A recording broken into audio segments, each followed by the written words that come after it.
जय हिंद। आ जाइए, NCERT science class 10th में हम लोग प्रवेश कर चुके हैं और आज का जो चैप्टर है वो चौथा चैप्टर है। इसमें हम लोग कार्बन पढ़ेंगे। देखिए, आप लोग जानते हैं कि कार्बन का हर जगह आपको उपस्थिति देखने को मिलता है, चाहे जीवित हो चाहे मृत हो, है ना। तो कार्बन से जो प्रश्न आज बनने वाले हैं वो कार्बन चैप्टर से, देखिए 17 पेज का ये है पूरा पीडीएफ और 154 प्रश्न आपको इसमें देखने को मिलेगा। अब आप कहेंगे सर इतने सारे प्रश्न, तो देख लो भाई, दरोगा बनना है तो पढ़ना पड़ेगा, नहीं तो 10-20 प्रश्न और 100 वीवीआई प्रश्न पढ़ के रिजल्ट नहीं होगा। ठीक है, तो ये आपको पढ़ना पड़ेगा। और इसमें मैंने कथन वाले भी प्रश्न रखे हैं, जैसा कि हर वीडियो में रखता हूं, और वन लाइनर एमसीक्यू भी रखा हूं, जो कथन नहीं रहता है वो भी रखा हूं। तो थोड़ा समय लगने वाला है, घंटों भर का ये वीडियो होगा लगभग, और इसको धैर्य बना के देखिएगा। एक चीज मैं फिर बता दूं, बहुत सारे बच्चे कमेंट करते हैं और टेलीग्राम पर भी मैसेज करते हैं कि पीडीएफ कैसे लें, पीडीएफ कैसे लें। पीडीएफ के लिए बता दिया गया है पहले भी, और फिर आज दोहरा दे रहा हूं कि डिस्क्रिप्शन में लिंक मिलेगा टेलीग्राम का। टेलीग्राम चैनल जब ज्वाइन करोगे आप, तो वहां क्यूआर कोड आपको दिया हुआ है, क्यूआर कोड पर पेमेंट करना है और स्क्रीनशॉट सेंड करना है। अब कहेंगे कि ग्रुप में तो स्क्रीनशॉट सेंड नहीं होता है, तो ग्रुप में एक टेलीग्राम आईडी दिया गया है पाठशाला विद केके का, देखिएगा वहीं पर, उस पर क्लिक करके मैसेज में जाकर के आप सेंड करिएगा, वहां से फिर आपको जोड़ दिया जाएगा। तो ये प्रोसेस है, ठीक है। अब हम लोग शुरू करते हैं, तो आ जाइए। बिल्कुल, पहला क्वेश्चन देखिए क्या कह रहा है, विचार करना है। पहला कथन, सभी सजीव संरचनाएं कार्बन पर आधारित होती है। तो बिल्कुल, जीवित हो या मृत हो, कार्बन उसमें रहेगा ही। तो सभी सजीव कार्बन पर आधारित होती है, पहला कथन सही है। दूसरा कथन, भूपर्पटी में खनिजों के रूप में कार्बन का प्रतिशत 0.02 है। यहां पर ध्यान रखिएगा, आपसे वायु में नहीं पूछ रहा है, नहीं किसी को 0.03 नजर आ रहा होगा, बट वो वायु में है। यहाँ भूपर्पटी की बात की जा रही है, खनिज में, तो 0.02 है। एनसीईआरटी का डाटा है, संदेह ना करिएगा। तो कथन पहला और दूसरा दोनों सही है। चलिए दूसरा सवाल, विचार करना है। देखिए, और इसको थोड़ा सा बड़ा मैं कर दूं, आ जाइए, विचार करें। कथन पहला है, आयनिक यौगिकों के गलनांक एवं क्वथनांक निम्न होते हैं या यानी कि कम होते हैं। तो क्या आयनिक यौगिकों के गलनांक एवं क्वथनांक निम्न होते हैं? कहिएगा नहीं सर, इसके क्वथनांक और गलनांक तो अधिक होते हैं। इस हिसाब से कथन एक तो गलत हो जाएगा, पहला कथन गलत। दूसरा कथन की मैं बात करूं, कह रहा आयनिक यौगिक विलयन या गलित अवस्था में विद्युत का चालन करते हैं। तो हाँ, ये गलित अवस्था में रहेंगे या विलयन में रहेंगे तो विद्युत का चालन करेंगे। तो यहां केवल कथन जो है वो दो सही हो जाएगा। क्लियर है? चलिए आइए तीसरा सवाल, तीसरा प्रश्न देखते हैं क्या कह रहा है। नीचे दिए गए कथनों पर विचार करें। कह रहा है कथन एक, अधिकांश कार्बन यौगिक अच्छे विद्युत के चालक होते हैं। नहीं, आपने सुना होगा ना कि कार्बन जो है वो विद्युत का कुचालक होता है। ग्रेफाइट है कार्बन का अपरूप जो चालक होता है, बट बाकी कुचालक होता है। तो यहाँ अच्छे चालक की बात कर रहे हैं, यानी कि पहला कथन गलत हो जाएगा। क्लियर है? पहला कथन गलत हो जाएगा। दूसरा कथन देखते हैं, कार्बनिक यौगिक का गलनांक एवं क्वथनांक आयनिक यौगिक से अधिक होता है। कार्बनिक यौगिक का जो गलनांक एवं क्वथनांक है वह आयनिक यौगिक से अधिक नहीं, बल्कि क्या होता है, कम होता है। तो ध्यान रखिएगा, कार्बनिक यौगिक का गलनांक एवं क्वथनांक, आयनिक यौगिक की बात की जा रही है। आयनिक यौगिक, ये चीज को समझिएगा, है ना। आयनिक यौगिक, तो अभी पिछले वीडियो में पिछले क्वेश्चन में आपको बताया था कि आयनिक यौगिक गलनांक एवं क्वथनांक निम्न नहीं उच्च होते हैं। तो यही चीज यहाँ फिर कह रहा है कि कार्बनिक यौगिक का गलनांक जो है वो आयनिक से अधिक होगा, तो नहीं, आयनिक का अधिक होगा। तो दूसरा भी कथन गलत है और पहला भी कथन गलत है। तीसरा पढ़ना पड़ेगा, कार्बनिक यौगिक में परमाणुओं के बीच प्रबल स्थिर वैद्युत आकर्षण बल नहीं होता है। तो हाँ, ये बिल्कुल सही हो, यहां प्रबल स्थिर वैद्युत आकर्षण बल नहीं होता है। तो कथन तीसरा हो जाएगा सही। तो यहां पर क्या देखेंगे, क्या केवल 3 जो है वो सही है। देखिए इसका क्या हो जाएगा, कथन केवल 3, यानी कि पहला ही कथन होगा ना यहाँ। देखिए केवल 3 सही है। आइए अगला प्रश्न। हाँ, विचार करना है। कार्बनिक यौगिक के आबंधन से आयनों की उत्पत्ति नहीं होती है। कह रहा है कि कार्बनिक यौगिक के आबंधन से आयनों की उत्पत्ति नहीं होती है, तो बिल्कुल नहीं होती है, तो कथन तो ये सही हो जाएगा। कार्बनिक यौगिक के आबंधन से आयनों की उत्पत्ति नहीं होती है। ठीक है, पहला कथन सही है। दूसरा कथन कह रहा है कार्बन का परमाणु क्रमांक 6 होता है, तो जानते ही हैं, ये भी सही है, तो कथन दोनों सही हो जाएगा। कार्बन में संयोजकता इलेक्ट्रॉन कितनी होती है, तो कार्बन की जब 6 है तो पहले में होगा 2 और दूसरे में 8 होना चाहिए था, तो 6 में से 2 घटा देंगे तो 4 बचेगा, तो क्या हो जाएगा 4। ठीक है, 4 हो जाता है। आइए, उत्कृष्ट गैस विन्यास को प्राप्त करने की प्रवृत्ति से तत्वों की अभिक्रियाशीलता समझी जाती है, तो जी हाँ, उत्कृष्ट गैस विन्यास प्राप्त करने की जो प्रवृत्ति होती है उसी से तत्वों की अभिक्रियाशीलता समझी जाती है। कथन 1 तो सही है। कथन 2, कार्बन को उत्कृष्ट गैस विन्यास प्राप्त करने के लिए 4 इलेक्ट्रॉन प्राप्त या 4 त्यागने पड़ते हैं, तो बिल्कुल सही है। देखिए कार्बन में कुल 6 बताया ना, कार्बन में मैंने क्या बताया कि 6 होता है भाई, तो 6 होता है, तो जिसमें पहले में होगा के में होगा 2, फिर बचा 4, है ना, लेकिन इसको 8 पुराना चाहिए था, तो या तो 4 जोड़ ले या तो 4 घटा के यहां पर 0 कर ले, है ना, तो ये उत्कृष्ट गैस का प्राप्त कर लेगा विन्यास। तो यहां पर क्या कह रहा है, वही तो कह रहा है कि या तो 4 इलेक्ट्रॉन प्राप्त करें या त्यागे, तो कथन पहला भी सही और दूसरा भी सही।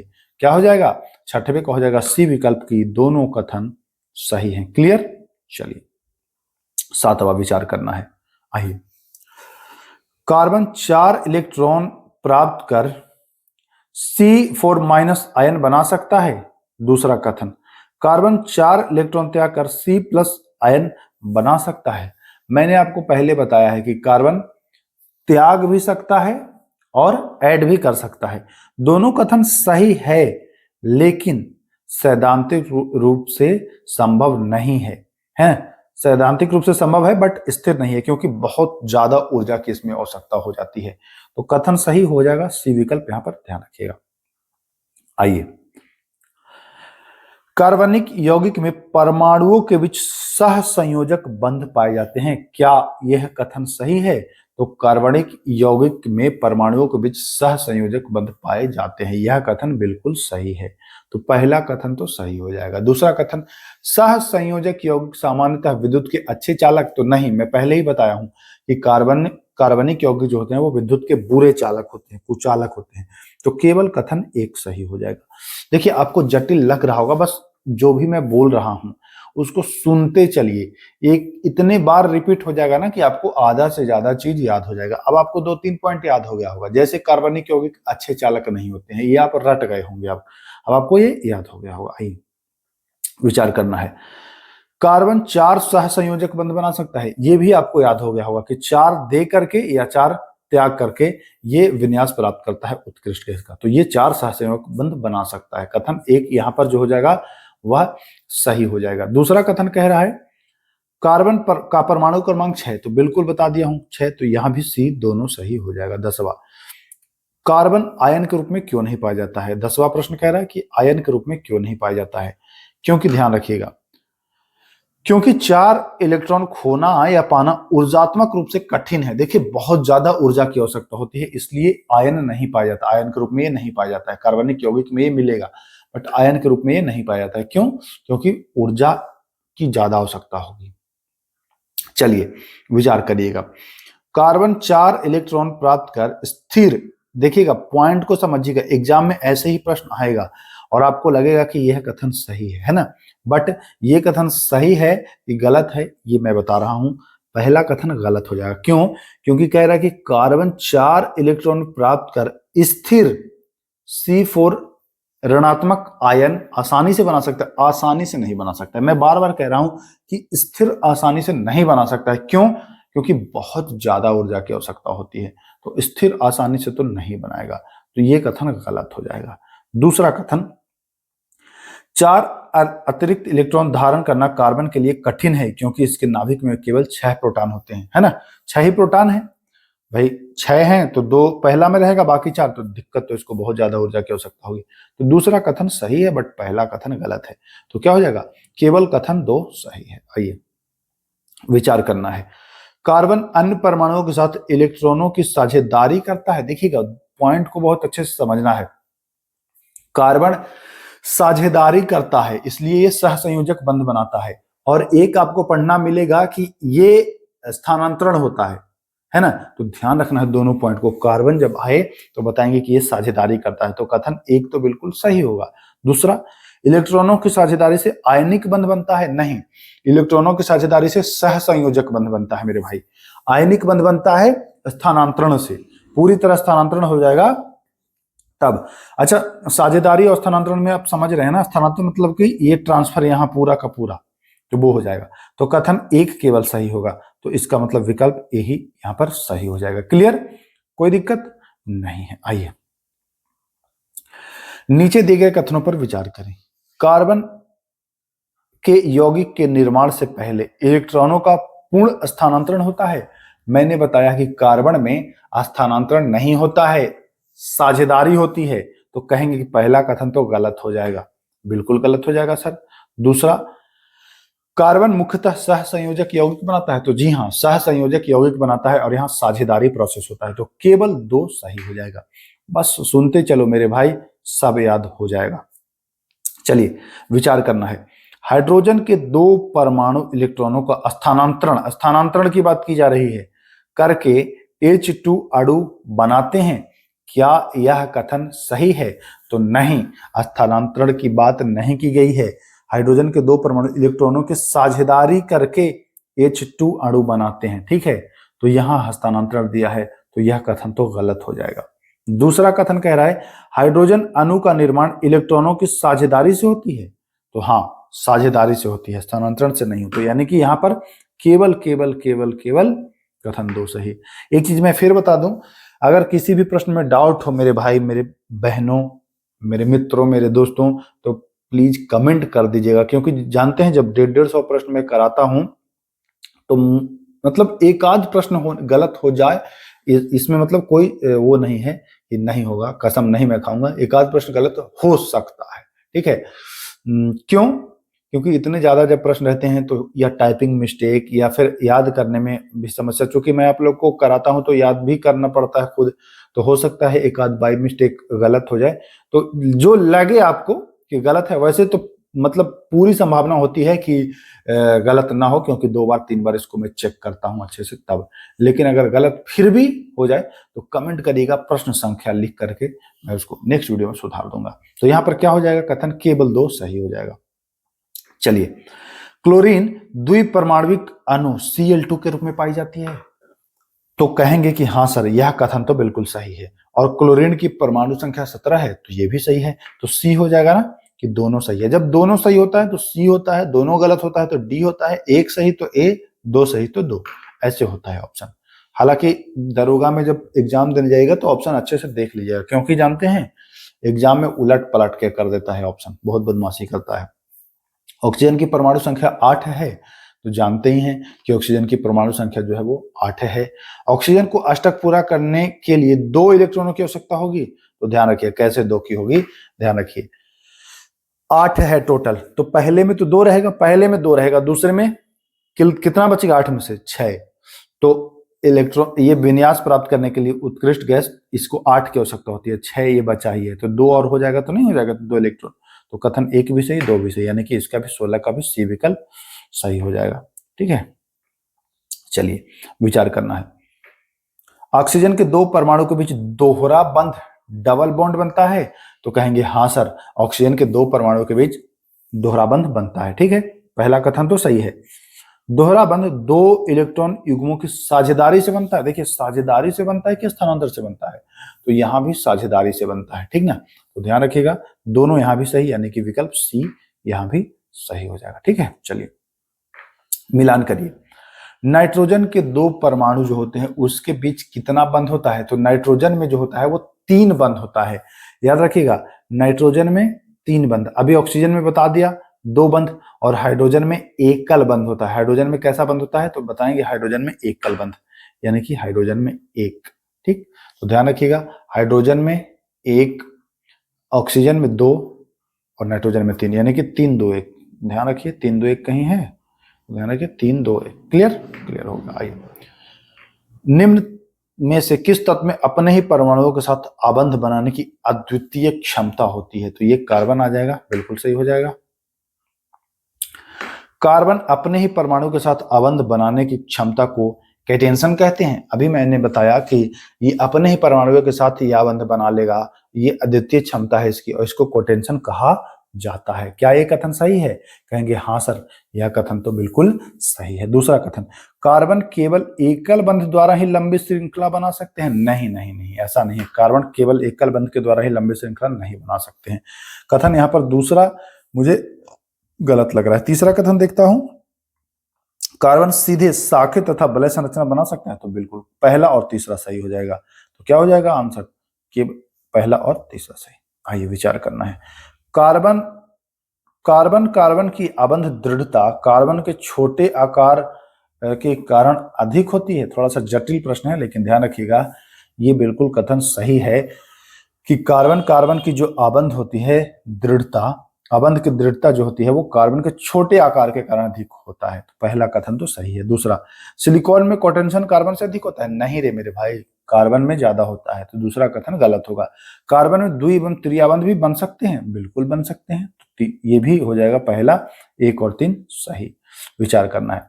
कार्बन चतुस्संयोजी होता है? बिल्कुल सही है, कार्बन चतुस्संयोजी होता है। तो कथन 1 तो यहां पर बिल्कुल सही है। दूसरा कथन, कार्बन के सभी यौगिक आयनिक प्रकृति के होते हैं? नहीं, आयनिक प्रकृति के नहीं होते हैं। तो गलत है दूसरा कथन। कोटेंशन के कारण कार्बन लाखों यौगिक बना सकता है? तो हाँ, ये बता चुका हूं, यानी कि पहला सही। 3 और 1 विकल्प दोनों सही हो जाएगा, ए ऑप्शन सही हो जाएगा। चलिए आइए, कार्बन चतुस्संयोजी, क्योंकि कार्बन चतुस्संयोजी है क्योंकि इसमें 4 संयोजकता इलेक्ट्रॉन होते हैं। पहला कथन कह रहा है कि कार्बन चतुस्संयोजी है क्योंकि इसमें 4 क्या होते हैं? इसमें 4 संयोजकता इलेक्ट्रॉन होते हैं। कहेंगे हाँ, ये तो सही है।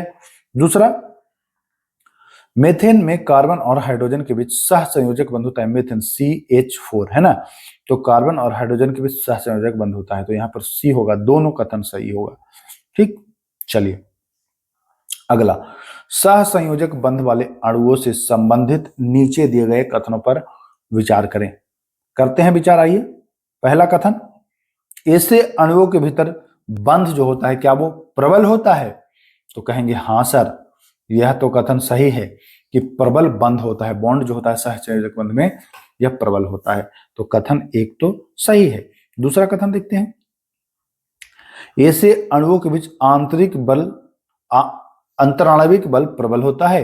देखिए, भीतर प्रबल बंध होता है कि अंतर आणविक बल प्रबल होता है? तो ध्यान रखिएगा, भीतर जो होता है वो प्रबल होता है, अंतर आणविक बल जो होता है ये दुर्बल होता है। ये पॉइंट आपको नोट करना है, अंतर आणविक बल जो होगा वो दुर्बल होगा। तो कथन केवल और केवल 1 सही होगा।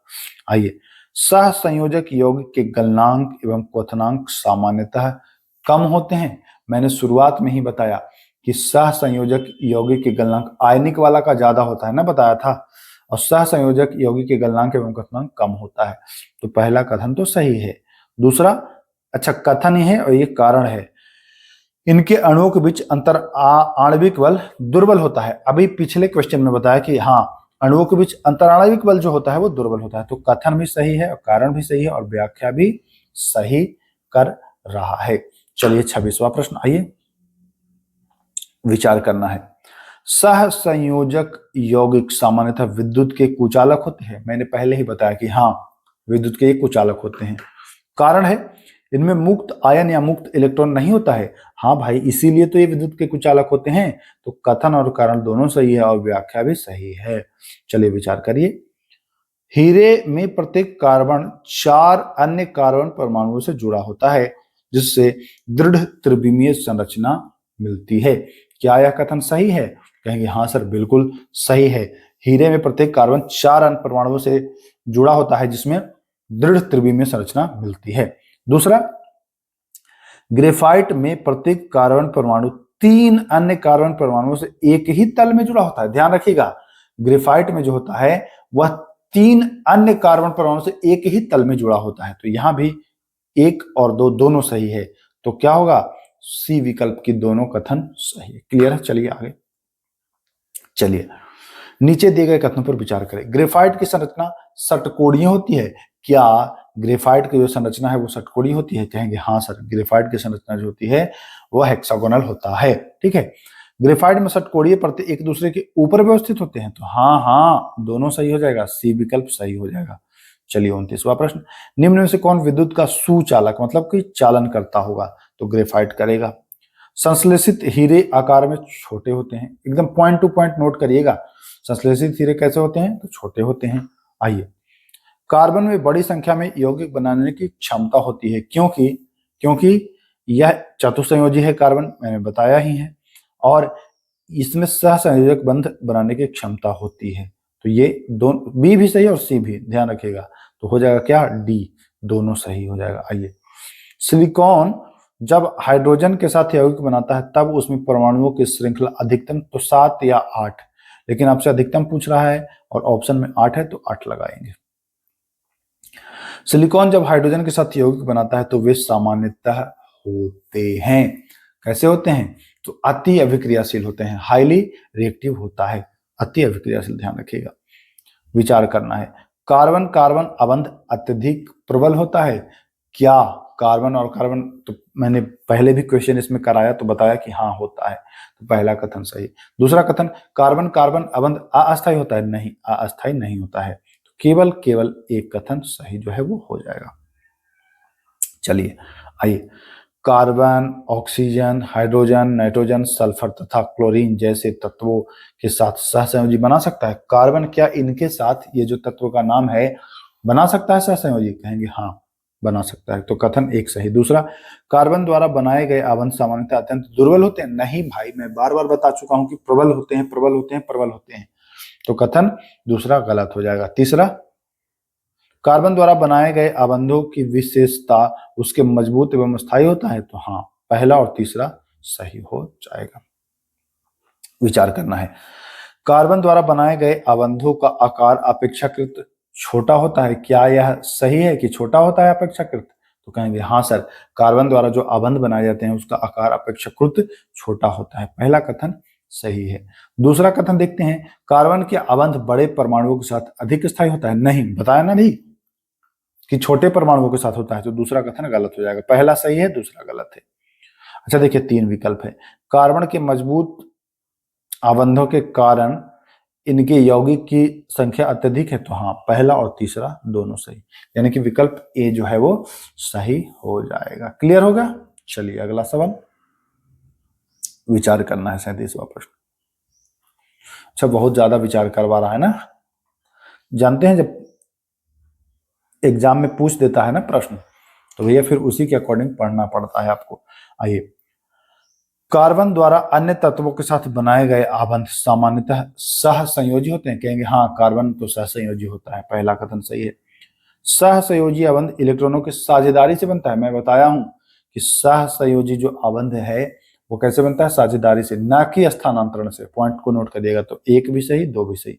अच्छा, 3 आबंध है। सहसंयोजी आबंधों में आयनों का निर्माण होता है। तो नहीं, आयन का निर्माण नहीं होता है। तो कहेंगे पहला कथन होगा 1 और 2 दोनों सही है ना। जब 1 और 2 दोनों सही तो हो जाएगा पहला। 3 विकल्प वाले में ध्यान रखिएगा। सिलेन किसके संयोजन से बनता है? तो सिलेन बनता है सिलिकॉन और हाइड्रोजन, ध्यान रखिएगा।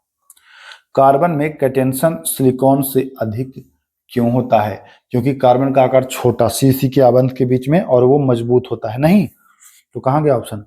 सी कमजोर नहीं, देखिए कार्बन का आकार छोटा तथा सी आबंध मजबूत, ये हो जाएगा सी बिल्कुल। कार्बन में बड़ी संख्या में यौगिक बनने का मुख्य कारण क्या है? तो बता ही दिया हूं, चतुसंयोजकता और श्रृंखलन। चलिए विचार करना है। प्रारंभ में यह माना जाता था कि कार्बनिक यौगिक केवल जीवित प्राणियों के द्वारा ही निर्मित होते हैं। तो हाँ, प्रारंभ में तो यह माना जाता था। ठीक है, आगे दूसरा, इस धारणा को जीवन शक्ति सिद्धांत कहा गया। तो बिल्कुल सही है। तीसरा, 1828 में फ्रेडरिक बोहलर ने अमोनियम साइनेट से यूरिया का संश्लेषण कर इस सिद्धांत को असत्य कर दिया। तो कहेंगे हाँ सर, तीनों स्टेटमेंट जो है वो सही होता नजर आएगा। तो यहाँ पर हो जाएगा तीनों सही, है ना, सी, 1, 2 और 3 सभी सही। क्लियर है? चलिए आइए आगे, नीचे दिए गए कथनों पर विचार करें। यूरिया का संश्लेषण अकार्बनिक यौगिक से किया गया था, क्या यह कथन सही है? तो कहेंगे हाँ, यूरिया का संश्लेषण जो था वो बोहलर ने किया, और ये किससे किया? अकार्बनिक यौगिक से किया। इसकी खोज के बाद भी कार्बनिक रसायन को जीव विज्ञान का, इसकी खोज के बाद, है ना, कार्बनिक रसायन को जीव विज्ञान, तो जीव विज्ञान का नहीं, ये तो रसायन विज्ञान का भाग होगा ना। ये पॉइंट को समझिएगा। देखिए बहुत वो किया है, गलत काम किया है, जो भी क्वेश्चन सेट किया है, वैसे तो मैं ही सेट किया हूँ। ध्यान रखिएगा, जीव विज्ञान नहीं होगा, ये रसायन विज्ञान। पढ़ लिख के भी ये गड़बड़ा जाएगा ना, तो कहेंगे दूसरा गलत है भैया, दूसरा कथन गलत है। आइए तीसरा कथन, बोहलर के प्रयोग के बाद कार्बनिक रसायन को रसायन विज्ञान की एक स्वतंत्र शाखा माना जाने लगा का? हाँ, पहला और तीसरा सही। तो कथन एक बिल्कुल यहाँ पर जो है वो सही हो जाएगा। चलिए विचार करना है। कार्बनिक यौगिक मुख्यतः कार्बन एवं हाइड्रोजन से बने होते हैं, क्या यह कथन सही है? तो कहेंगे हाँ, कार्बनिक यौगिक मुख्यतः कार्बन एवं हाइड्रोजन से बने होते हैं। दूसरा कथन, कार्बन यौगिक की संख्या सीमित है, कौन कहा सीमित है भैया? इसकी संख्या सीमित नहीं है, ठीक है। आइए, कार्बन की श्रृंखलन क्षमता के कारण असंख्य कार्बनिक यौगिक, देखिए असंख्य है ना, अभी दूसरा कथन सीमित कह रहा था, तो केवल 1 और 3 सही हो जाएगा।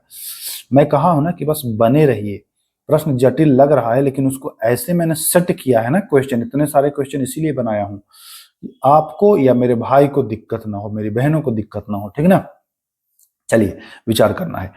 एथेन का अणु सूत्र C2H6 होता है, कहेंगे हाँ सर, ये तो मैं पढ़ी हूं या पढ़ा हूं, C2H6 होता है। चलिए, एथेन में दोनों कार्बन परमाणु एकल सहसंयोजी आबंध से जुड़े होते हैं, कहेंगे हाँ सर, ये भी सही है, दोनों कार्बन परमाणु एकल सहसंयोजी आबंध से जुड़े होते हैं। तीसरा, एथेन में प्रत्येक कार्बन परमाणु 3 हाइड्रोजन परमाणु से जुड़ा होता है, तो बिल्कुल सही है। तो यहाँ तीनों कथन जो सही हो जाएगा, यानी कि सी विकल्प सही होगा, ठीक। चलिए विचार करना है। एथेन एक संतृप्त हाइड्रोकार्बन है, क्या एथेन एक संतृप्त हाइड्रोकार्बन है? तो कहेंगे हाँ, एथेन संतृप्त हाइड्रोकार्बन है। आइए, एथेन में कार्बन के बीच द्विआबंध पाया जाता है, एथेन में कार्बन के बीच द्विआबंध नहीं पाया जाता है, ध्यान रखिएगा। तीसरा, एथेन में केवल कितने आबंध पाया जाता है? तो 1 पाया जाता है, तो होगा ना, 2 नहीं पाया जाता जबकि 1, तो 1 और 3 यहाँ भी सही हो जाएगा। 45 का क्या होगा? ए विकल्प सही, ठीक है। आइए, एथेन में प्रत्येक कार्बन की संयोजकता 4 होती है, एथेन में प्रत्येक कार्बन की संयोजकता जो होगी वो बिल्कुल 4 होगी, सही है। एथेन में कार्बन का अष्टक पूरा हो जाता है, तो कहेंगे हाँ सर, एथेन में कार्बन का अष्टक पूरा हो जाता है। एथेन में हाइड्रोजन द्विसंयोजी होता है, तो कहेंगे नहीं, एथेन में जो हाइड्रोजन होता है वो द्विसंयोजी नहीं होता है। तो ध्यान रखिएगा, 1 और 2 सही, तो यहाँ भी कथन 1 सही हो जाएगा। चलिए आगे, तो यहाँ पर जो हो जाएगा वो कथन क्या हो जाएगा? पहला सही और दूसरा सही ना, तीसरा तो गलत हो जाएगा, क्योंकि तीसरा द्विसंयोजी जो है वो नहीं होता है, ठीक है। तो 46 का जो विकल्प होगा 1 और 2 सही। चलिए आगे, 47 विचार करना है। C3H8 एक संतृप्त हाइड्रोकार्बन है, क्या यह कथन सही है? कहेंगे हाँ सर, ये तो बिल्कुल सही है। C3H8 में कार्बन कार्बन के बीच केवल एकल आबंध होता है, कहेंगे हाँ सर, यह भी सही है। तो यानी कि पहला, दूसरा, अच्छा तीसरा ऑप्शन, C3H8 असंतृप्त है, तो यहां संतृप्त जब कह रहा है तो यह असंतृप्त कैसे होगा? तो केवल 1 और 2 सही हो जाएगा। ये विचार करना है। C2H4 में कार्ब, अच्छा आपको लग रहा होगा कि सूत्र क्या है, C2H4 C3H8 सब आगे बताने वाला हूं, रखा हूं, परेशान ना होइए, सब क्लियर होगा आपका, पूरा एक एक पॉइंट क्लियर होगा। C2H4 में कार्बन कार्बन के बीच द्विआबंध होता है, C2H4 की बात कह रहा है, तो C2H4 में कार्बन कार्बन के बीच द्विआबंध होता है, यानी कि डबल बॉन्ड होता है। दूसरा, C2H4 संतृप्त हाइड्रोकार्बन है, कहेंगे ना, ये असंतृप्त है, ठीक। और C2H4 को एथीन कहते हैं, कहेंगे हाँ, ये तो सही है। तो पहला और तीसरा सही। चलिए, संतृप्त यौगिक में केवल एकल आबंध होता है, क्या यह कथन सही है? तो संतृप्त यौगिक में केवल एकल आबंध होता है, यह कथन सही है। दूसरा कह रहा है कि संतृप्त यौगिक में द्वि या त्रिआबंध पाए जाते हैं। देखिए, पहला संतृप्त है, दूसरा असंतृप्त है, तो पहला संतृप्त में एकल और असंतृप्त में 2 या 3 पाए जाते हैं, तो ये भी सही है। संतृप्त यौगिक सामान्यतः अधिक अभिक्रियाशील होते हैं, तो नहीं, संतृप्त यौगिक सामान्यतः अधिक अभिक्रियाशील नहीं होते हैं। तो कहेंगे क्या कि कथन 1 और 2 ही केवल सही है। आइए चलिए, C2H2 को एथाइन कहा जाता है, कहेंगे हाँ, C2H2 को एथाइन कहा जाता है। तो पहला कथन तो सही हो जाएगा। दूसरा कथन, पहला हुआ ना, पहला सही, दूसरा C2H2 में दोनों कार्बन परमाणुओं के बीच त्रिआबंध होता है। तो हाँ, देखिए 8 की आवश्यकता होती है। अभी थोड़ा डिटेल में आप जब पढ़ेंगे तो ये आपको पता चल जाएगा कि 2 ये बना लेगा, अभी इसको और 4 कार्बन को बनाना है तो 3 त्रिआबंध हो जाएगा, यानी कि दूसरा कथन भी आपको यहाँ पर सही नजर आएगा। तीसरा भी ऑप्शन है। C2H2 एक संतृप्त हाइड्रोकार्बन है। क्या C2H2 एक संतृप्त हाइड्रोकार्बन है? तो कहेंगे, एक मिनट रुक जाइए, कौन सा है? हाँ, 50वां है ना, कंफ्यूजन ना हो भाई। तो पहला कथन हमने क्या किया, C2H2 को इथाइन कहते हैं, कहेंगे हाँ सर, ये कथन तो सही है, पहला तो सही है। दूसरा भी हमने बता दिया कि इनके बीच त्रिआबंध होता है, कहें कि हाँ सर, ये भी सही है। लेकिन यहाँ संतृप्त की बात कह रहा है तीसरा कथन में, जबकि हम लोग जानते हैं कि C2H2 संतृप्त नहीं, असंतृप्त होगा ना, तो तीसरा गलत हो जाएगा। तो यहाँ भी ये ऑप्शन सही हो जाएगा। चलिए विचार करना है। इथाइन में प्रत्येक कार्बन परमाणु एक हाइड्रोजन परमाणु से जुड़ा होता है। इथाइन में प्रत्येक कार्बन परमाणु क्या एक हाइड्रोजन से जुड़ा होता है? कहेंगे हाँ, ये तो सही है। दूसरा, इथाइन में कार्बन की संयोजकता 4 पूर्ण होती है। तो जी हाँ, इथाइन में कार्बन की संयोजकता 4 पूर्ण हो जाती है, तो दूसरा भी कथन सही है। तीसरा, इथाइन में कार्बन के बीच एकल आबंध होता है। बताइए, इथाइन में कार्बन के बीच एकल आबंध होता है? तो कहेंगे नहीं, ये कथन गलत हो जाएगा। तो क्या आंसर हो जाएगा? केवल 1 और 2, यानी कि ए विकल्प सही। अब आपके मन में आ रहा होगा कि एकल नहीं होता है तो कैसा होता है, तो वो भी मैं बता चुका हूं या बताऊंगा आगे कि 3 आबंध यानी कि ट्रिपल बॉन्ड होता है इथाइन में। C2H2 में ट्रिपल बॉन्ड आपको मिल जाएगा। ठीक है, चलिए आइए, अब बताया ही था ऊपर के क्वेश्चन में, त्रिआबंध वाले कार्बन यौगिक असंतृप्त कहलाते हैं।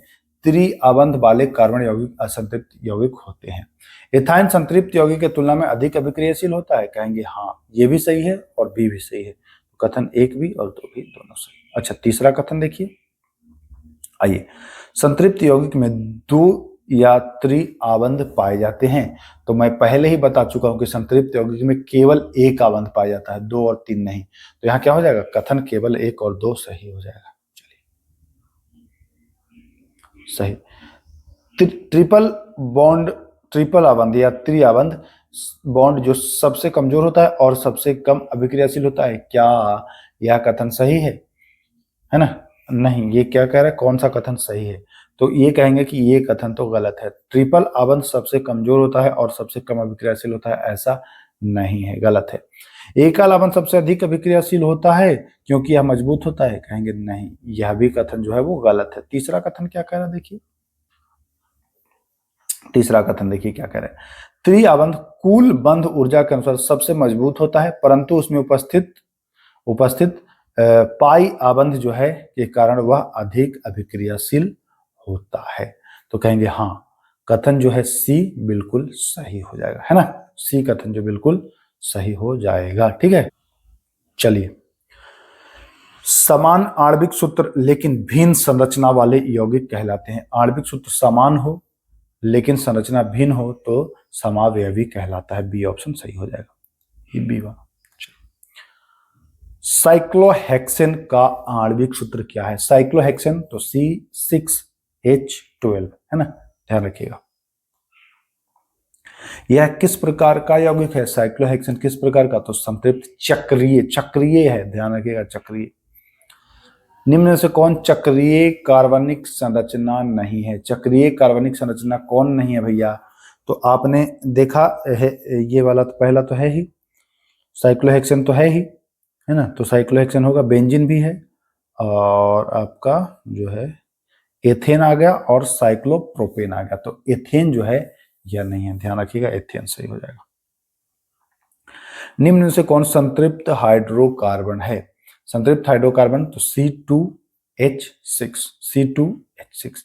अच्छा, C2H6 को कहते क्या है देख लेंगे हम लोग आगे, सब एकदम आसानी से कर लेंगे। एक या अधिक डबल बॉन्ड वाले हाइड्रोकार्बन क्या कहलाते हैं? एक या अधिक डबल बॉन्ड वाले जो हाइड्रोकार्बन होते हैं वो एल्कीन कहलाते हैं। क्या कहलाते हैं? एल्कीन, ध्यान रखिएगा। बताऊंगा एल्कीन, एल्केन, अल्काइन सबका सूत्र भी बताऊंगा जो पूछा जाता है। एक या अधिक ट्रिपल आबंध वाले हाइड्रोकार्बन क्या कहलाते हैं? ट्रिपल आबंध वाले एल्काइन कहलाते हैं, ठीक ना। हाइड्रोकार्बन में केवल कौन से तत्व पाए जाते हैं? तो हाइड्रोकार्बन में हाइड्रोजन और ऑक्सीजन, ये तो पहले ही आपको बता चुका हूं। सी नहीं होगा भाई, कार्बन और हाइड्रोजन, सॉरी ऑक्सीजन नहीं, हाइड्रोजन। चलिए, निम्न में से कौन असंतृप्त हाइड्रोकार्बन है? असंतृप्त तो C2H4, ध्यान रखिएगा, C2H4। आइए, निम्नलिखित में से कौन हैलो समूह का उदाहरण है? तो हैलो समूह का जो उदाहरण है वह है Cl आपका हो जाएगा, है ना। OH प्रकार्यात्मक समूह किस वर्ग से संबंधित है? OH प्रकार्यात्मक समूह जो है या आपका एल्कोहल, किससे? एल्कोहल, ठीक है। ए नहीं, एल्कोहल हो जाएगा। कहाँ गया भाई, गड़बड़ा मत, हाँ एल्कोहल हो जाएगा, ठीक है। CHO, ठीक है। CHO समूह किस प्रकार के यौगिकों में पाया जाता है? तो ये पाया जाता है एल्डिहाइड में, एल्डिहाइड में, ठीक है। इसमें एल्डिहाइड में। चलिए, CO कीटोन, CO किस में? तो कीटोन में, जानते हैं आप। COOH कार्बोक्सिलिक अम्ल में, ठीक है। ये सीधा आपको याद रखना, COOH, ये सब याद कर लीजिएगा, ये कॉलम मिलान कराने वाला है। तो COOH आपको कार्बोक्सिलिक, है ना। Cl आपको बता ही दिया हेलो वाले में, OH आपको बता ही दिया अल्कोहल वाले में, तो सब तो मैं आपको बता ही दिया। और CHO एक बच गया, तो ये एल्काइन में कर दीजिए, ठीक है। चलिए, समजातीय श्रेणी किसे कहा जाता है? समजातीय श्रेणी किसे कहा जाता है जानते हैं? ऐसे यौगिक जिनका सामान्य सूत्र समान हो और रासायनिक गुण भी समान हो। सामान्य सूत्र समान हो, आणविक गुण है, रासायनिक गुण कहाँ है? खोजिए रासायनिक गुण वाला, देखिए रंग नहीं, ये भी नहीं, रासायनिक गुण समान है ना, तो बी हो जाएगा सही। कार्बन का परमाणिक तो 12 यूनिट जानते हैं आप, हाइड्रोजन का 1 यूनिट जानते हैं आप, हालांकि है पॉइंट में बट लगभग याद रखना आपको। इनमें से कौन एल्काइन की समजातीय श्रेणी का पहला सदस्य है? पहला सदस्य बताएंगे C2H2, पहला सदस्य 2 से शुरू होता है फिर 2 आता है, सही सुमिलित करें। केन, कीन, काइन, ये तीनों आपको याद रखना है, एल्केन, एल्कीन, एल्काइन, है ना, तो ध्यान रखना है। काइन में माइनस वाला आता है, काइन, देखिए काइन और माइनस आप लिखते हैं तो न तब होता है ना सर, तो काइन में माइन याद करिएगा, तो काइन में माइन, ठीक है, ध्यान रखिएगा, बहुत इंपॉर्टेंट है। CNH2n -2 ये होगा किसका? एल्काइन का होगा। एक तो याद हो गया, अब बचा है एल्केन और दोनों को और याद कर लीजिए। एल्केन, केन में +2 कर दीजिएगा, केन के ऊपर देखिए लगा है ऐसे केन, तो ये +2 कर दीजिएगा। CNH2n +2, CNH2n +2 और CNH2n, इसका 2n, कीन, केन, काइन, ऐसे याद रखिएगा। चलिए, साइक्लोपेंटेन का सूत्र क्या है? तो ये 10 होता है, पेंटेन लिखा ही है 10, तो 10 वाला ढूंढ लीजिए तो कहेंगे 10, है ना, लेकिन कहेंगे 10 तो 2 में है, तो पेंटेन यानी कि 510, ऐसे याद रखिएगा, 510 तो हो जाएगा याद आपको, साइक्लोपेंटेन C5H10। चलिए, वायु की आपूर्ति सीमित होने पर संतृप्त हाइड्रोकार्बन के दहन से कैसी ज्वाला? वायु की आपूर्ति सीमित हो गई, नहीं मिल रही है, तो कालिख देना शुरू हो जाएगा, कजली पीली, कजली पीली, है ना, ध्यान रखिएगा। आइए, घरों में उपयोग की जाने वाली गैस चूल्हे के छिद्र क्यों होते हैं? क्योंकि ऑक्सीजन उससे प्रॉपर मिले, नहीं मिलेगा तो फिर काला पीला देने लगेगा। आप लोग घर में देखिए, जब कभी आपके घर में खाना बनाते हैं गैस स्टोव पर, तो जब देखिए कि ज्यादा कालिख आने लगे तो बर्नर को अच्छे से साफ कर लीजिएगा, या जो छिद्र होता है उसको स्टॉप पर बनाते हैं, तो अब तो स्टॉप कम ही लोग बनाते हैं, तो उसको साफ कर लिया जाता है, क्योंकि ऑक्सीजन की पूर्ति जो है वो कम रही है, इसीलिए वो कालिख देना शुरू कर देता है। तो ऑक्सीजन समृद्ध मिश्रण बनाकर स्वच्छ नीली ज्वाला के लिए वो रहता है। आइए, इनमें से कौन प्रमुख प्रदूषक है? तो सल्फर डाइऑक्साइड है, नाइट्रोजन भी, सभी कर दीजिए। पोटेशियम परमैंगनेट का इथेनॉल के साथ अभिक्रिया कर उसका रंग जो होता है वो लुप्त हो जाता है। क्यों लुप्त हो जाता है? क्योंकि यह ऑक्सीकरण करता है। ठीक है। अल्कोहल को कार्बोक्सिलिक अम्ल में बदलने के लिए किसका प्रयोग किया जाता है? तो अल्कोहल को कार्बोक्सिलिक अम्ल में पोटेशियम परमैंगनेट क्षारीय होगा और पोटेशियम डाइक्रोमेट अम्लीय, दोनों का। तो क्या हो जाएगा? सी ऑप्शन, डी ऑप्शन सही हो जाएगा। आइए चलिए आ जाइए। असंतृप्त हाइड्रोकार्बन, हाइड्रोजन जोड़कर संतृप्त हाइड्रोकार्बन किसकी उपस्थिति में बनाते हैं? तो ये पैलेडियम और निकेल दोनों की उपस्थिति में बनाएंगे, तो सी विकल्प यहाँ पर सही होगा। वनस्पति तेल सामान्यतः कैसी श्रृंखलाएं रखते हैं? तो वनस्पति तेल लंबी असंतृप्त होगा, वनस्पति में असंतृप्त होता है, ध्यान रखिएगा। तो वनस्पति कैसा होगा? लंबी असंतृप्त श्रृंखला। संकलन अभिक्रिया क्या है? दो अणुओं का मिलकर एक बड़ा अणु बनाना जो है वो संकलन है। मीथेन और क्लोरीन की अभिक्रिया किस प्रकार की है? तो ये प्रतिस्थापन अभिक्रिया है। चलिए, मीथेन और क्लोरीन की अभिक्रिया किसकी उपस्थिति में होता है? तो ये मुख्यतः सूर्य के प्रकाश में, जानते हैं। CH4Cl2 है ना, तो CH3Cl और HCl अभिक्रिया में क्या हो रहा है? तो अगर आप इसको अच्छे से देखेंगे तो देखेंगे कि हाइड्रोजन का प्रतिस्थापन क्लोरीन से हो रहा है ना, हाइड्रोजन का प्रतिस्थापन क्लोरीन से हो रहा है। तो ध्यान रखिएगा, बी विकल्प सही हो जाएगा।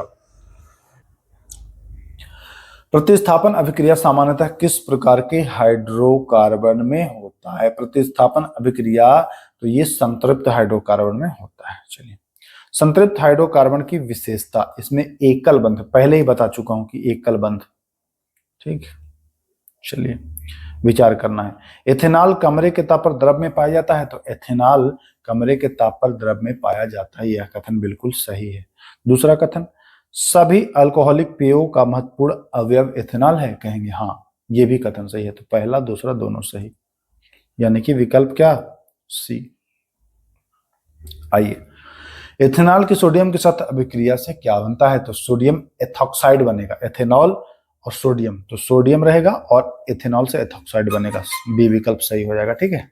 चलिए, सांद्र सल्फ्यूरिक अम्ल यानी कि गाढ़ा है सल्फ्यूरिक अम्ल, इसकी उपस्थिति में लगभग किस तापमान पर एथेनॉल का निर्जलीकरण होकर इथीन बनता है? देखिए, सल्फ्यूरिक अम्ल की उपस्थिति में एथेनॉल का निर्जलीकरण करके एथीन बना देते हैं, और वह जो डिग्री सेल्सियस अगर पूछे तो बताएंगे 170 डिग्री, और अगर केल्विन पूछे तो 443 केल्विन। ठीक ना, केल्विन पूछे, ध्यान रखिएगा। यकृत में मेथेनॉल ऑक्सीकरण होकर क्या बनाता है? तो मेथेनाइक अम्ल बना देगा। मेथेनॉल को सामान्यतः वुड स्प्रिट के नाम से जाना जाता है, ध्यान रखिएगा। मेथेनॉल को क्या जाना जाता है? वुड स्प्रिट के नाम से जाना जाता है। इंपॉर्टेंट है, प्रश्न पूछेगा। पर्याप्त ऑक्सीजन में एथेनॉल के दहन से क्या बनता है? तो कार्बन डाइऑक्साइड और जल, या जल वाष्प कह दीजिए।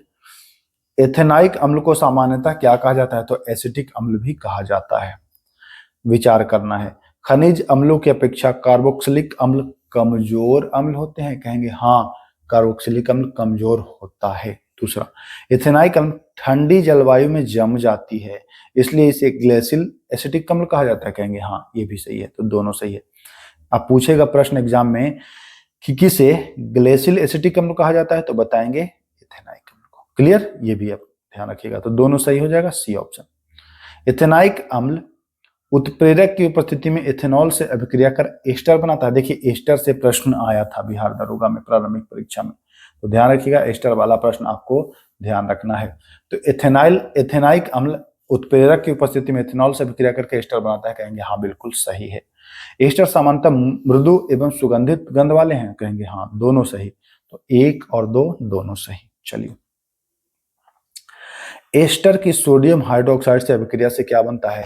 तो इसको साबुनीकरण जब करते हैं आप, तो ये साबुनीकरण के समय अल्कोहल और कार्बोक्सिलिक अम्ल का निर्माण किया जाता है। अल्कोहल और कार्बोक्सिलिक अम्ल का निर्माण किया जाता है। आइए, साबुन किसके लवण होते हैं? तो साबुन में जो लवण होता है वो दीर्घ श्रृंखला वाले कार्बोक्सिलिक अम्ल, है ना, दीर्घ दीर्घ, छोटी वाले नहीं, दीर्घ। चलिए, साबुनीकरण में वनस्पति तेल, एस्टर भी कह सकते हैं, किसके साथ अभिक्रिया करके साबुन बनाता है? तो वो साबुन जो बनाता है वो बनाता है सोडियम NaOH यानी कि सोडियम हाइड्रोक्साइड, ध्यान रखिएगा। एथेनाइक अम्ल सोडियम हाइड्रोक्साइड से अभिक्रिया करके क्या बनाता है? तो एथेनाइक अम्ल सोडियम हाइड्रोक्साइड के साथ अभिक्रिया करके सोडियम एसीटेट या सोडियम एथेनाइट और जल बनाता है। ठीक है, ध्यान रखिएगा, विचार करना है। एथेनाइक अम्ल कार्बोनेट एवं हाइड्रोजन कार्बोनेट के साथ अभिक्रिया कर कार्बन डाइऑक्साइड, जल और लवण बनाता है। तो ये तो कथन सही है, पहला कथन तो यहाँ पर सही है। दूसरा कथन देखता हूं। दूसरा कथन, इस अभिक्रिया में बना लवण सोडियम एसीटेट कहलाता है। हाँ, सोडियम एसीटेट ही कहलाता है। इसको एक बार अच्छे से देख लीजिएगा, पूछेगा सोडियम एसीटेट क्या कहलाता है, किस अभिक्रिया में? तो यह अभिक्रिया है एथेनाइक अम्ल कार्बोनेट एवं हाइड्रोजन कार्बोनेट के साथ अभिक्रिया करके जो कार्बन डाइऑक्साइड, जल और लवण बना रहा है, इसे ही सोडियम एसीटेट कहलाता है। ठीक ना, ध्यान रखिएगा, दोनों सही। आइए, मिसल की संरचना का निर्माण कौन करता है? मिसल की संरचना, जब ये साबुन बनता है ना, तो उसमें देखेंगे आप, साबुन बनेगा, अगर आपके पास एनसीईआरटी किताब होगा तो ये देखिएगा, है ना, ऐसे ऐसे बना होगा, ऐसे ऐसे ऐसे ऐसे। ठीक है, जलरागी और जलविरागी दो होता है, अभी आगे मैं बताऊंगा। मैं आपको कह रहा हूं कि एक एक पॉइंट मैं इतना बता दे रहा हूं कि आपको फ्री में यूट्यूब पर ये डिटेल देखिए। आ जाइए, साबुन के, साबुन के अणु जलरागी का भाग है, जलरागी। तो साबुन के जो अणु है जलरागी, जलरागी जल से जोड़ता है, जबकि जल विरागी जो होगा वो तेल और ग्रीस से जोड़ेगा। ध्यान रखिएगा, जलरागी जल से और जल विरागी तेल और ग्रीस से। अस्थायी कठोरता किसके कारण होती है? अस्थायी कठोरता तो कैल्शियम एवं मैग्नीशियम के बाइकार्बोनेट। अस्थायी कठोरता कहे तो बाइकार्बोनेट बताएंगे। ठीक है, चलिए, अस्थायी कठोरता किस विधि से दूर कर सकते हो आप? तो इसको आप उबाल के कर लो, क्लार्क विधि से कर लो, परम्यूटेड विधि से कर लो, तो सभी से कर लो ना। फिर स्थायी कठोरता किसके कारण? तो अस्थायी में आपने बाइकार्बोनेट देखा था, बट अस्थायी में सल्फेट, कैल्शियम एवं मैग्नीशियम के सल्फेट। ध्यान रखिएगा, यहाँ पर याद कैसे रहेगा, कहेंगे स्थायी में आधा सा यहाँ और सल्फेट भी सा से शुरू होगा, तो ध्यान रखिएगा। इसको कैसे दूर करते हैं? तो इसको आप उबाल के दूर नहीं कर सकते हैं, इसको आप धोबिया सोडा मिला के दूर कर दीजिए। साबुन का मुख्य घटक, अगर ये प्रश्न पूछे तो फंसिएगा मत, ध्यान रखिएगा। साबुन के मुख्य घटक में अगर आपसे पूछता है कि सोडियम हाइड्रोक्साइड है या एस्टर है, तो ध्यान रखिएगा मुख्य जो घटक होगा वो होगा एस्टर होगा, एस्टर। सोडियम हाइड्रोक्साइड नहीं होगा, एस्टर होगा। कार्बन की परमाणु संख्या तो पहले ही बताया जा चुका है ना, मैं दोबारा नहीं बताऊंगा। कार्बन के सबसे बाहरी कोष में कितने इलेक्ट्रॉन? तो बाहरी में मैं बता दिया हूं 2 और 4 6 हो जाएगा, तो 4 हो जाएगा।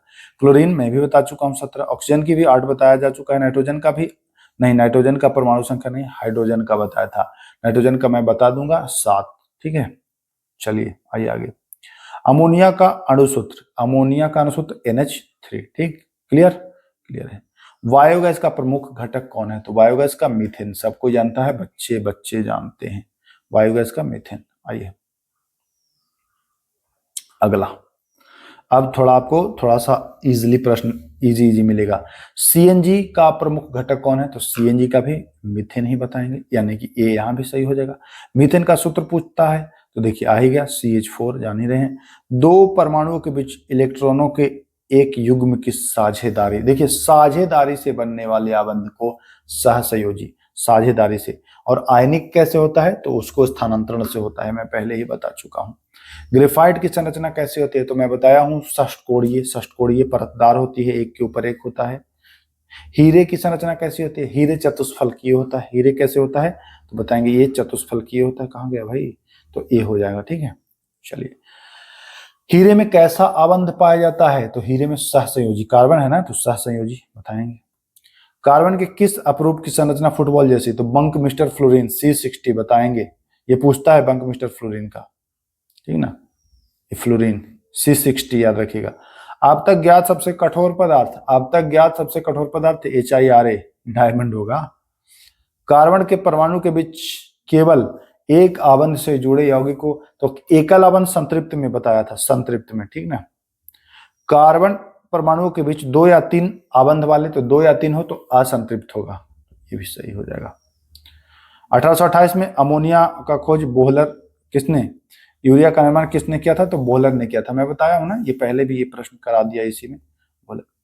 एथेन का रासायनिक सूत्र तो H6, एथेन का रासायनिक सूत्र क्या हो जाएगा, C2H6, ठीक है, ध्यान रखिएगा। चलिए, प्रोपेन का रासायनिक सूत्र तो प्रोपेन तो 8 होगा, प्रोपेन होगा क्या, C3H8। देखिए ध्यान रखिएगा, एथेन में C2 और H6, एथेन में आपने बोला C2H6, यहां ध्यान रखिएगा प्रोपेन में C3H8, एक बढ़ेगा इधर 2 बढ़ेगा, ऐसे याद रखिएगा। आइए, एथाइन का रासायनिक सूत्र, एथाइन पूछ रहा है तो बताएंगे C2H2, ठीक है, यानी कि बी विकल्प। ब्यूटेन का पूछेगा तो बताएंगे 10 मतलब 10 लगा दीजिएगा, ठीक ना, तो C4H10 10 लगा दीजिएगा, जैसे 10 आए तो 10 लगा दीजिएगा। पेंटेन, अब कहेंगे पेंटेन में तो ये में 12 लगाइएगा, इसमें 10 मत लगाइएगा, C5H12। हेक्सेन में तो कहेंगे हेक्सेन में C6H14, ठीक है, 2 बढ़ेगा इधर भी, इधर 1 बढ़ेगा इधर, जैसे देखिए यहाँ पर अब थोड़ा सा गौर करिएगा, इसको अगर आप चाहें तो ट्रिक बना सकते हैं। ब्यूटेन के मैंने क्या बताया, तो इधर 4 और इधर 10, ठीक है। ब्यूटेन के बाद पेंटेन का तो 4 के बाद इधर 2 इधर क्या बढ़ गया, 1 बढ़ेगा, 5 होगा, इधर 2 बढ़ेगा, 10 और 2 12, इधर अब हेक्सेन में इधर 6 होगा और इधर 12 के बाद 14 होगा, तो ऐसे याद रखिएगा, हेक्सेन में 14। अब बेंजीन का क्या होगा, कहेंगे बेंजीन में 6 और 6 दोनों होता है, C6H6, ठीक, बेंजीन का। चले आगे, एल्केन, एल्कीन और काइन, काइन में माइनस, तो काइन में माइनस वाला याद रखिएगा। एल्केन में +2, CnH2n+2, CnH2n, CnH2n-2, ये ऑप्शन सही हो जाएगा। समजातीय श्रेणी में आणविक द्रव्यमान बढ़ने पर गलनांक एवं क्वथनांक पर क्या प्रभाव पड़ता है, तो ये भी बढ़ जाएगा, दोनों बढ़ जाएगा। संतृप्त हाइड्रोकार्बन जलने पर कैसी ज्वाला देती है, तो एकदम बढ़िया स्वच्छ नीला ज्वाला देगा, ठीक ना। चलिए, असंतृप्त कार्बन यौगिक जलने पर तो ये धुआं देगा, असंतृप्त है ना भैया, तो ये कैसा देगा, धुआं देगा। चलिए, अल्कोहल को अम्ल में ऑक्सीकृत करने के लिए किसका उपयोग किया जाता है, तो मैं बता चुका हूं, पोटेशियम परमैंगनेट का किया जाता है, डाइक्रोमेट का किया जाता है, कहीं कहीं आपको पोटेशियम परमैंगनेट अधिकांश मिलता है, लेकिन डाइक्रोमेट भी आपको मिलेगा, तो ए और बी दोनों हो जाएगा। वनस्पति तेलों के हाइड्रोजनीकरण में निकेल का प्रयोग, हाँ सही तो है, निकेल का प्रयोग करते हैं, बहुत अच्छी तरह से जानते हैं आप। वनस्पति तेलों में सामान्यतः कार्बन श्रृंखला जो होती है वो लंबी होती है, ये भी आपको मैं पहले करा चुका हूं। भोजन पकाने के लिए हमें किस प्रकार के वसा अम्लों का प्रयोग करना चाहिए, तो हमें वनस्पति यानी कि असंतृप्त, ठीक है। चलिए, जंतु वसा में संतृप्त होगा, जंतु वसा में कैसा होगा, तो कहेंगे इसमें तो संतृप्त होगा, है ना, तो जंतु वसा में संतृप्त यानी कि सी। प्रतिस्थापन अभिक्रिया में सूर्य के प्रकाश की उपस्थिति में क्लोरीन का संकलन किसमें होता है, तो हाइड्रोकार्बन में होता है, सी ऑप्शन सही। वेल्डिंग के लिए किस गैस के मिश्रण का प्रयोग किया जाता है, तो ऑक्सीजन के साथ एथाइन का प्रयोग होता है। किसे सामान्यतः एल्कोहल कहा जाता है, तो एल्कोहल एथेनॉल को कहा जाता है, ध्यान रखिएगा, एथेनॉल को। आयोडीन, टिंचर आयोडीन, मैं पहले 9वें वाले क्लास में करा चुका हूं टिंचर आयोडीन का, तो टिंचर आयोडीन एल्कोहल का ही, एल्कोहल और आयोडीन का मिश्रण होता है। एल्कोहल सोडियम के साथ अभिक्रिया करने पर कौन सी गैस निकालती है, तो हाइड्रोजन गैस निकालेगी, और क्या निकालेगी। चलिए, इथेनॉल से एथिन बनने में निर्जलीकरण कारक के रूप में तो सल्फ्यूरिक अम्ल का, सांद्र सल्फ्यूरिक अम्ल, ध्यान रखिएगा, सल्फ्यूरिक अम्ल। आइए, एसिटिक अम्ल के 3-4% जलीय विलयन को क्या कहा जाता है, तो सिरका, विनेगर कहा जाता है, विनेगर, ठीक है। शुद्ध एथेनाइक अम्ल का गलनांक, शुद्ध एथेनाइक अम्ल का गलनांक जो होगा 290 केल्विन होगा। किसे ग्लेशियल एसिटिक अम्ल कहा जाता है, मैं पहले ही करा चुका हूं इसको, ग्लेशियल एसिटिक अम्ल किसको कहा जाता है, याद है कि भूल गए, कहेंगे 100% जल रहित एसिटिक अम्ल जो होगा 100% जल रहित होगा उस, यानी कि फ्री ऑफ वाटर एसिटिक अम्ल को। चलिए, एस्टर का निर्माण किसकी अभिक्रिया से होता है? तो अम्ल और एल्कोहल। ध्यान रखिएगा, बहुत अच्छा प्रश्न है। ये आखिरी प्रश्न है। साबुन मुख्य रूप से किसके सोडियम या पोटेशियम लवण होते हैं? तो ये लंबी श्रृंखला वाले कार्बोक्सिलिक अम्ल का होता है। 154 प्रश्न था, हमारा टारगेट था 1 घंटा तक निपटा देना, हमने उसको पूरा कर दिया। अब चैप्टर 4 समाप्त हो गया है। केमिस्ट्री का एक चैप्टर और बचा है क्लास 10th का, इसके बाद फिजिक्स और हो जाएगा जीव विज्ञान, है ना। फिर साइंस आपका समाप्त। मुश्किल से आपका साइंस अब 10 वीडियो और आएगा, है ना, तो साइंस कवर हो जाएगा। जैसे ही साइंस कवर हुआ उसके बाद फिर आपको फटाफट तेजी से और भी एक दिन में 2 3 क्लास उपलब्ध कराऊंगा। अभी साइंस है, पढ़ना थोड़ा ज्यादा पड़ रहा है इसमें, इसलिए आपको ऐसे मिल रहा है। तो चलिए फिर मिलते हैं, तब तक के लिए नमस्कार, जय हिंद।